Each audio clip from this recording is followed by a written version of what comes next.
Pengen ya. Iki tenan iki. Asmane sinten Nduk Cahayu?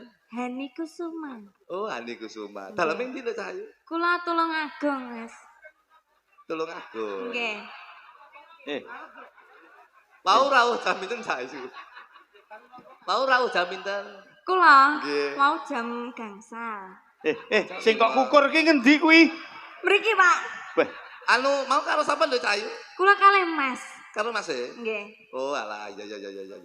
Seneng ya ning kene ya? Nggih, seneng Mas rame bakule akeh. Piye neh, masa aku mbok salahne. Anu liyane. Lah ngopo? Ayo gudiken ngene. Kowe Masa iki apa, ditekoni Pak? nginang ini. Pangapunten nggih, Pak, pangapunten. Lho kowe tak seneng. Piku lek sing agatel ngarep penak lho, sing mburi kaya mek kesat-kesat ngene. Ya sabar, kowe wong lanang. Sabar gundul ayo tekoni ya itu Mas. Lah kowe ora seneng nek dikukurne kenemu.